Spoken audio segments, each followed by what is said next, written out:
Sperax token SPA at its core, we built the first auto yield stablecoin, USDs. So the USDs holders, as I just said, literally benefit from native auto yield, meaning that holders automatically earn yield without having to stake or claim. The yield is generated organically from the collateral deployed on external DeFi protocols like Curve Finance. And we're backed by Balachain Capital, Jump Trading, Alameda Research, Ember Group, DJ Sivoki, and more to be announced. So that is about us.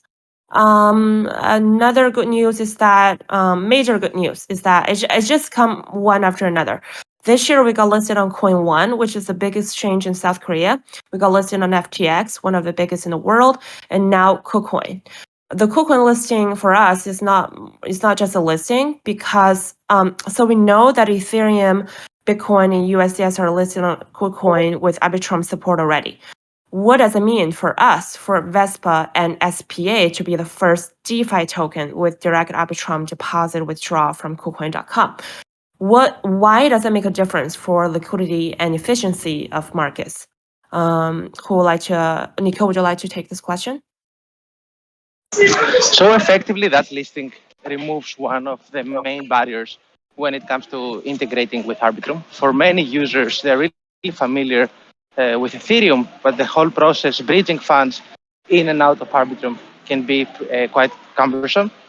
Right now, KuCoin is the first exchange that will allow deposits and withdrawals within Arbitrum, effectively offering a centralized but much easier to use alternative to bring funds either within the Arbitrum ecosystem or take them out of the Arbitrum ecosystem. We expect this to lead to significant market efficiency.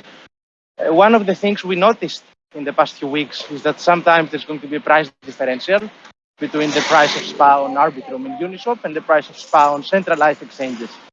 Now, with that new integration, we expect the market to become much more efficient and liquidity to get unified across both Ethereum and Arbitrum. Thank you. That is really helpful.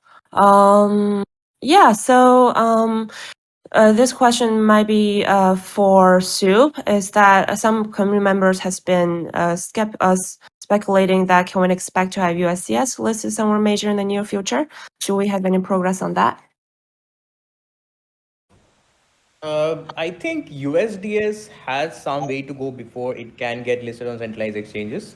We are definitely in talks with all the major centralized exchanges, but for that to happen, we would have to first work on increasing the TVL of USDS, which I think is pretty much on the right track. And hopefully somewhere in the next quarter, we can see some listings for USDS. Great. So talking about USDS TVL, I think it's going to be very helpful for us to go over some economics and product updates. It is beyond excitement for us to share that the SPA stake has officially passed 20 million this week. This is an amazing progress because now that staking infrastructure is up, the users can benefit from the USDS growth as we're focusing just heavily on the USDS growth. It is very exciting that Vespa is here now. As USDS grows, the SPA holders can double win, meaning the SPA burn plus the Vespa yield. So we've been waiting for the growth until the holders could double win, and now they are double winning as we grow the USDS. In addition to that, we're featuring 803% APY for 4-year stakers, which is the maximum lockup period. We also offer lockup for a month, a quarter, and a year. So the question from Nico is that what are the lower staking APY rates and how would one calculate it? So first of all, I want to let everyone know that we will be releasing a dashboard that will have detailed information on staking APY at different time horizons with different lockup periods, effectively. So people will be able to see historically how each lockup period would perform when it comes to APY. Our APY at the moment is pretty generous. Even locking your SPA tokens for a year, you can get something in the range of 50% returns, 55% returns. Pretty competitive. If you ask me, 4 years, of course, is the max with 800% APY at the moment. But I expect those numbers to go down a little bit as we mature as a project because staking rate will increase over time. Yet, under like extremely like worst case scenario, I think we will be able to offer an APY, a long-term sustainable APY in the range of 30 to 40%, where the vast majority of the returns will be funded via buybacks and not inflation. So as soon as TVL sufficiently grows and we reach something like 100 to 200 million USDs in circulation, I expect the vast majority of that APY to be driven by buybacks rather than inflation. So it's going to be really lucrative for the stakers while also causing positive price action for SPA. Got it. So based on your expertise, I would say you will agree that economic boomerang has been working.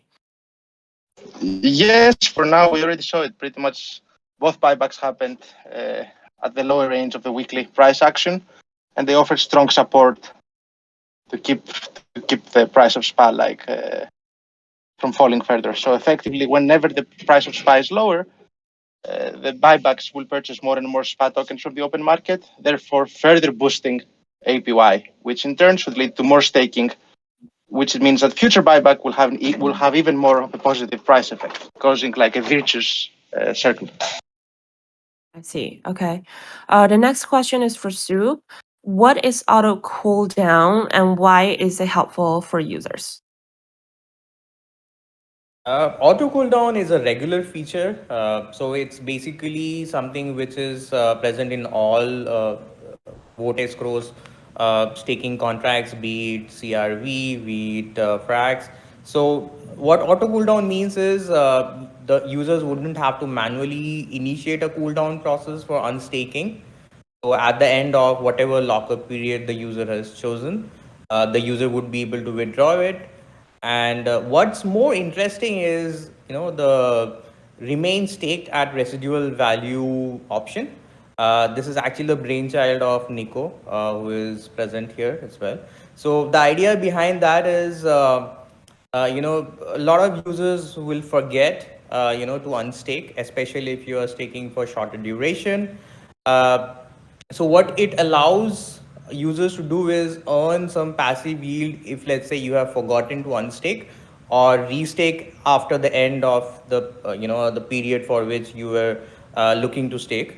So I recommend, if you're sort of staking for a short period of time, you should choose that. And what it would do is it would keep your VSPA balance at the residual rate, which is basically the VSPA balance which you would get if you were staking for 7 days, and it will remain at that level as long as you want it to be there. And if you want to unstake, in that case, you would have to manually initiate a cooldown process and unstake. So yeah, the difference between these two is quite simple.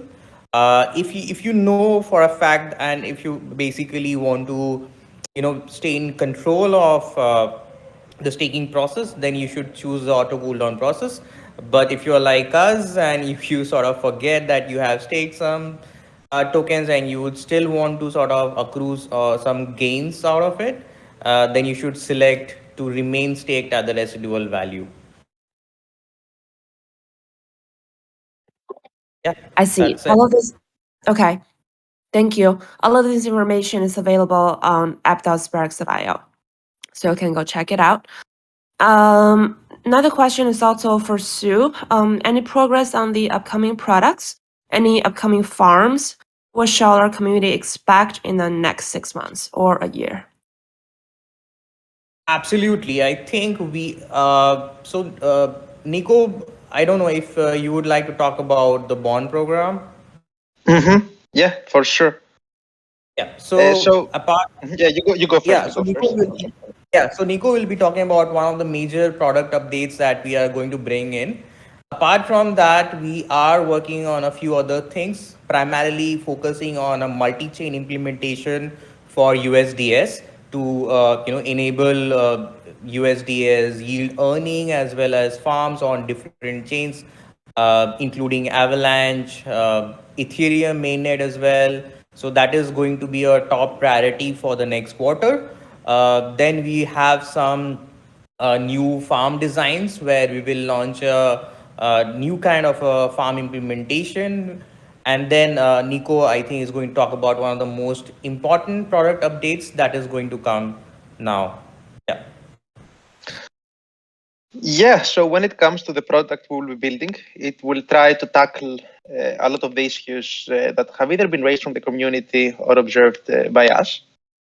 The fundamental problem when it comes to incentivizing liquidity is that the standard model, which requires on giving emissions of the governance token to incentivize liquidity providers, can lead to a lot of selling pressure for the governance token. So if you have a really generous farm product, yes, you achieve deep liquidity, but this more often than not comes at the cost of increasing selling pressure for your own token. So we want to create a model that will incentivize liquidity providers without diluting SPA, without increasing the potential amount of SPA that can be sold. So that was one of the key things we wanted to tackle. And we also wanted to address some of the criticism that has been raised by the community, where it says that the Sperax Foundation holds a lot of SPA tokens. The bond product will effectively find an efficient way to incentivize liquidity while also decentralizing the holdings of Sperax Foundation. This will be achieved in a quite simple manner. Effectively, we will ask users to deposit eligible collateral for USDS, and we will allow them to mint USDS at a discount by subsidizing the SPA component. So effectively, the Sperax Foundation will be burning its own SPA tokens to subsidize minting of more USDS. Those USDS will have been purchased at a discount. Therefore, in return, we will ask the users to lock those USDS and convert them into LP tokens. So they will mint new USDS with the collateral they give us, and we will use those USDS to seed liquidity on decentralized exchanges like Uniswap.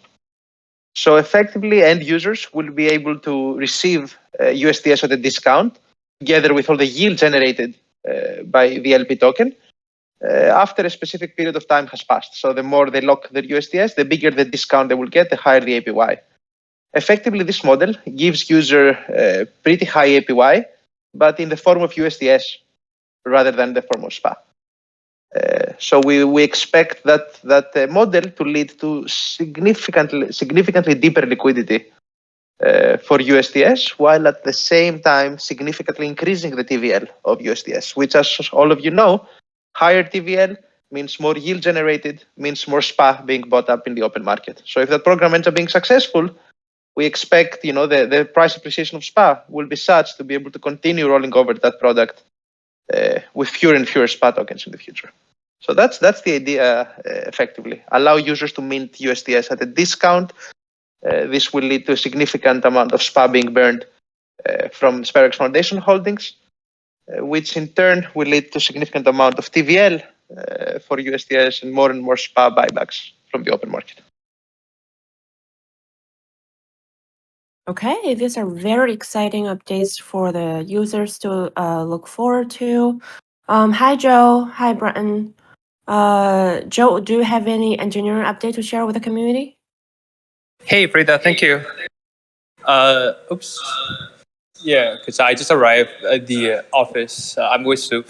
Yeah, I'm stuck in the MTA. Sorry, guys. Like the train sometimes just stuck there, just stops, and you have to wait.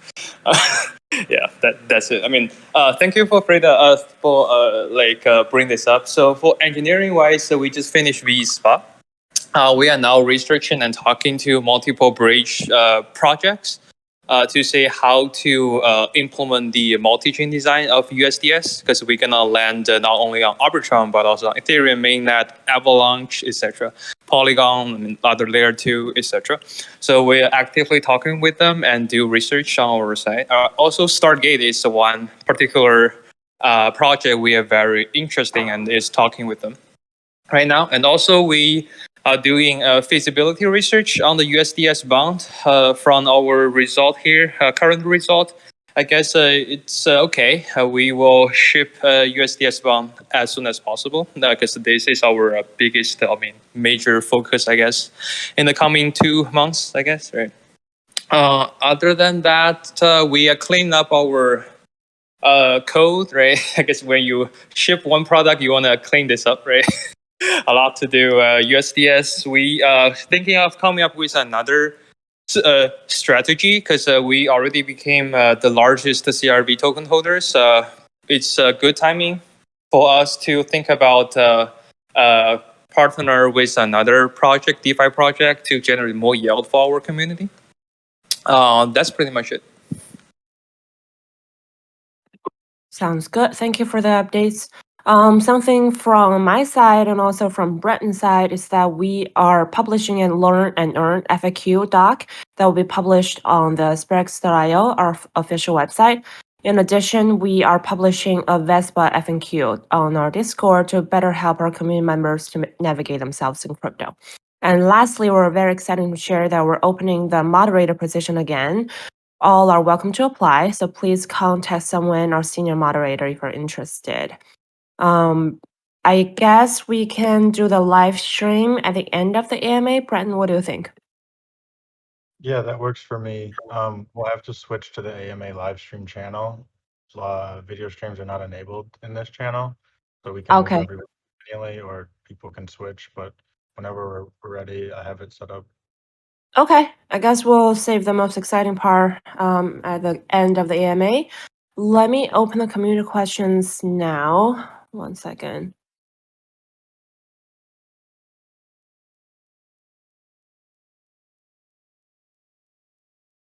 Wow, I was away last week, but there's a lot of questions.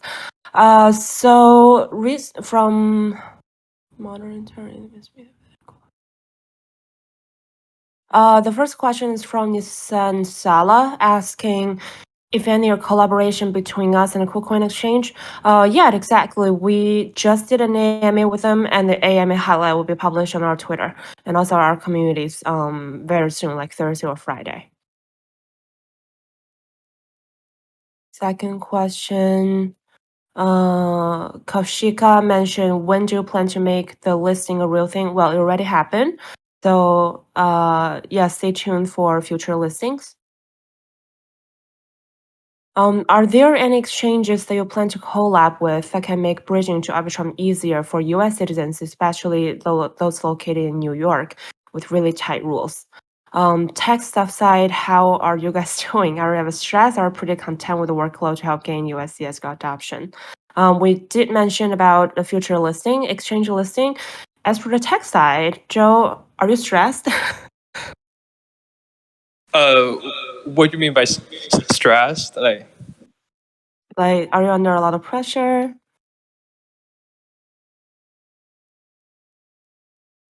Frida? Yeah, can you hear me?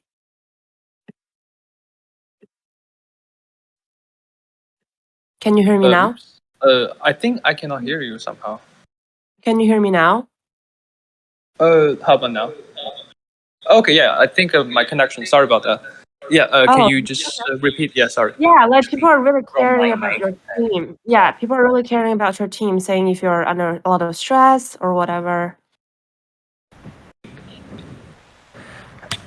Yeah, sorry. Yeah, because I mean, two mics. I mean, cause a lot of trouble. Sorry for that. Yeah, yeah, it's definitely a stress for us. I mean, there are lots of to ship off, right? The products, and so we are hiring people. So if you are a experienced smart contract developer, a front end dev, or a product manager, we welcome you to be part of the Sperax team. We are actively interviewing people from last week, and yeah, we are expanding basically. Great. Thank you, Manara, for caring. Let's following. How is the technology? This is from Lord Azzy Cage. How is the technology used for inflation and deflation of the USDs better than that used for elastic tokens? I can try to answer that. So the logic is actually quite simple. The protocol offers at any given point in time the ability to either mint or redeem USDs on-chain at the protocol for $1 worth of cryptocurrencies. That means that whenever the price of USDs in the open market is different than $1, there is always an arbitrage opportunity. For instance, if we assume that USDs trades at a premium, let's say at $1.10, what users can do is they can mint USDs at $1 by giving $1 worth of cryptos at the protocol, and then sell those USDs at the open market, making 10 cents profit. So they will keep doing that until the price of USDs goes back to $1. In the converse case, if the price of USDs trades at 90 cents, let's say, users will be able to purchase those USDs from the open market and redeem them at the protocol for $1 worth of cryptos, making 10 cents profit. So on the downside, they will keep doing that. They will keep buying back USDs from the open market and redeeming them on chain on the protocol, reducing the supply of USDs and pushing the price back to $1. So the protocol offers at any given point in time to enable swaps for $1 worth of crypto. So whenever the price of USDs is more than $1, people have a direct incentive to mint more USDs and sell them in the open market. Whenever the price of USDs is less than $1, people have a direct incentive to buy those USDs from the open market and burn them on chain for $1. That's the key idea. So by having that on-chain swap system, we can make sure there is always going to be an arbitrage opportunity whenever the price of USDs is different than $1. Great. The following questions are all about listings. We already covered that. But there's a really interesting question about cross-chain, which I think Soup or Joe can answer this. When you support an Arbitrum, it was a fast, low-cost network. It's still cheap now, but it's slow to crawl. It has some more congestion than Ethereum on some days. Do you intend to go cross-chain to Matic or even to Solana? And other networks.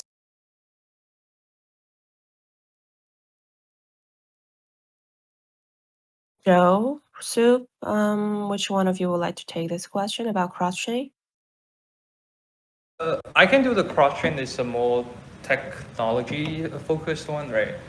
So, you mean the progress, right? So I guess as I mentioned in the update at the beginning, we are doing research and we are focusing on multiple options right now.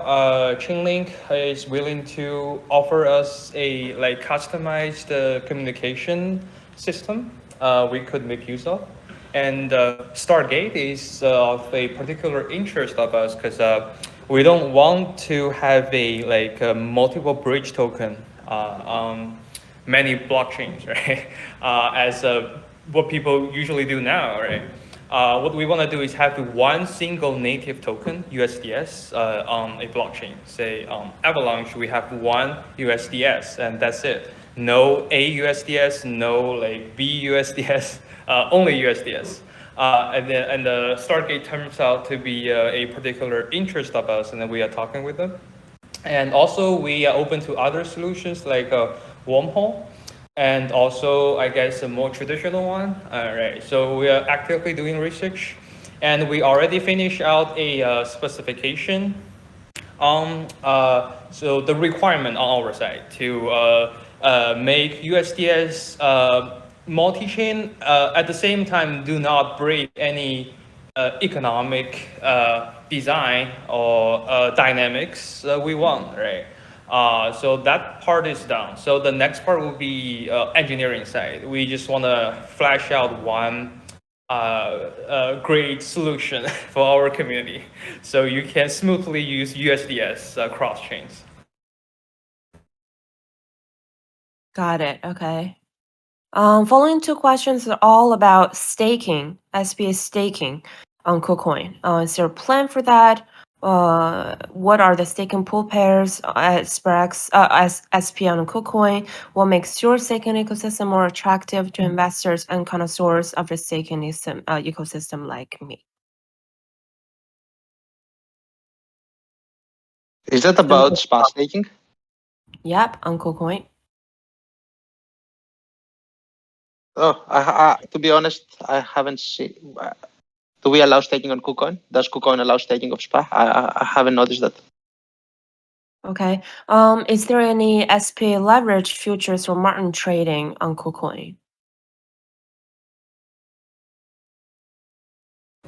Yeah, I don't think it's there yet. Okay. The next question is kind of basic, I think. Yeah, regarding SPA staking, I don't think it's available on KuCoin yet, but since they have direct Arbitrum withdrawals, you could just withdraw SPA on Arbitrum and stake using the dApp.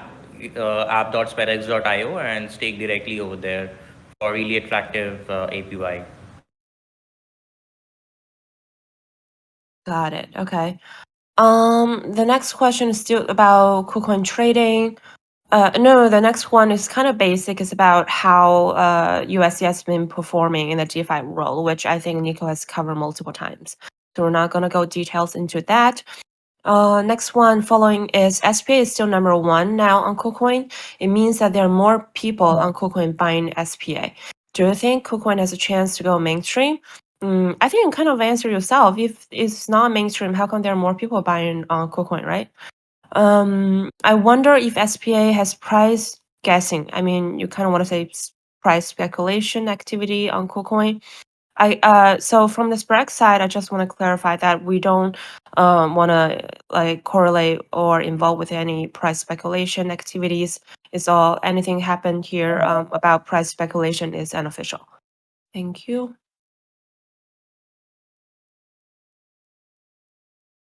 Something else is why did the Sperax team decide to choose KuCoin as the first central exchange venue for Arbitrum Network's SPA trading, even though FTX also supports Arbitrum networks? That's not quite accurate. FTX supports Arbitrum only for Ethereum at the moment. We just wanted to get more access to Arbitrum. Like KuCoin was the first exchange to be willing to allow an altcoin to have direct to Arbitrum withdrawals and deposits. Hopefully more exchanges will follow soon. But yeah, it was a mutually beneficial partnership between us and KuCoin. We're more than happy to let more centralized exchanges to do that. Okay, great. Yeah, correct. So we had reached out to FTX regarding Arbitrum withdrawals, but they were not supporting that at that point of time. Got it. Okay.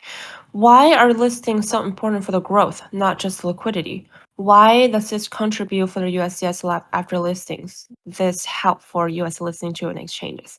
I would really appreciate it if you can rephrase your question because I got a little confused just reading out loud.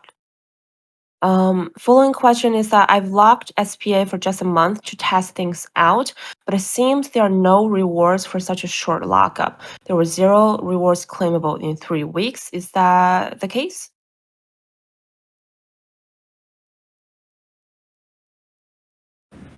That seems unlikely. I mean, even if you claim a small amount, you should have some rewards. Uh, Maybe can the user sort of DM their, the public key address to us, and we could look into it. Yeah, and I can add on one more point is it really depends on when you stake. So so 3 weeks ago, we staked 3 Oh, weeks ago. 3 weeks ago. Then it should turn out. Yeah, we definitely want to take a look into it. And maybe share with us the public key, public address. The same thing, kind of. Thank you. Last question is actually from Coney. I personally can't wait about getting USDS auto yield plus putting it to work at a liquidity pool for a super awesome APY. Any update how this is progressing? So USD yes. auto yield is already live. So if you're holding USDS, you would earn yield directly in your wallet. You don't have to do anything else. You would see the balance grow, and APY for USDS auto yield is quite healthy. It's around 13%. So if you go to the app.sperax.io on the home page, on the right side, you will see the latest auto yield APY. And if you go to the analytics page, you would see the details of each of the each of the auto yield distributions that we have done. And you can basically go there and view what the APYs have been, how much yield has been distributed. All the information is available publicly. Yeah, please navigate yourself on our just very awesome GIA page. It's very comprehensive. I think that user was asking about yield on LP tokens. Correct me if I'm wrong, but that's how I heard the question, whether liquidity providers will be able to receive the auto yield. Isn't that what the question was, Frida? Yeah, yeah, exactly. So when it comes at the moment, smart contracts do not receive the auto yield yet. So you have to have USDs in your own wallet to be able to get the yield. But we will change that. We plan to add the option for some pools to be able to receive the USDS auto yield. We are working on the technology, and as soon as that feature is ready, we'll be releasing it. I expect SPA holders to have most of the decision making there. So if SPA holders want to whitelist some pools to receive the auto yield, they will have the option to do that. We're almost done with that technology feature. Users should expect it soon. Great. That is actually the last question. I'm gonna need to ask Nico, Joe, and Soup to pick your favorite question, the most insightful question from all the these questions in the AMA channel, and we'll promote them into Spartan Pro. Pick the question about the elastic supply and how that works. Elastic supply, got it. I'll pick the multi-chain one because that's our focus from the engineering side. Okay. Soup? Okay. Kind of tricky one. Yeah, take your time.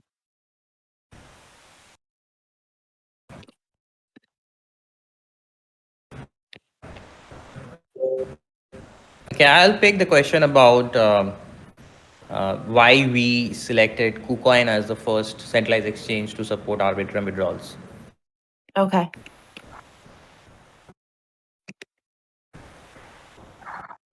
Great. I guess it's time for you guys to transfer to the AMA live stream channel. I think Brennan is already there. It's a really exciting time for us to live stream the winner of the 10K SPA winner that goes to one person.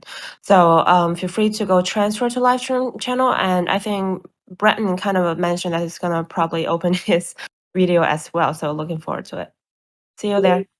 But it looks like we have a pretty good amount of people, so I'm going to start it in 5, 4, 3, 2, 1.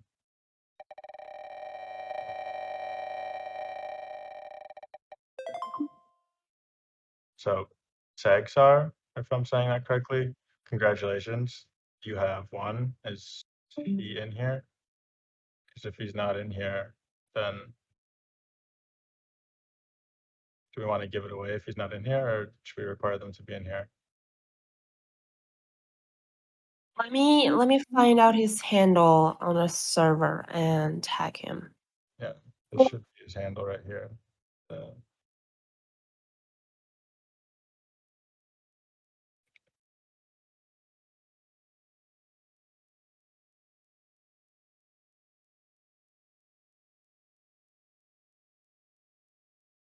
He's online.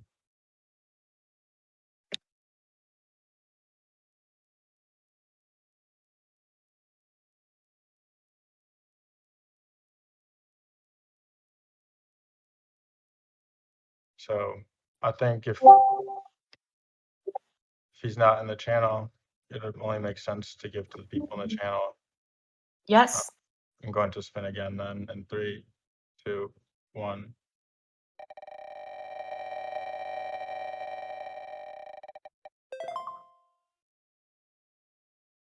WWE. If you're in here, does not look that way. No, I don't think so. The chances are pretty good right now.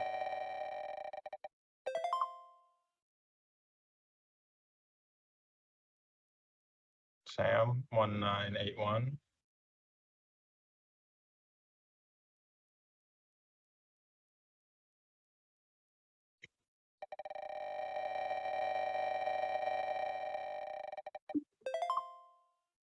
I know he's in the chat.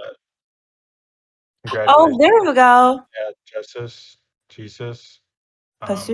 Yeah, I apologize if I pronounced that incorrectly, but congratulations. We really appreciate your participation. We'll reach out and send you the 10K spot right after this. Yeah, thank you guys. We appreciate it. Thank all. you.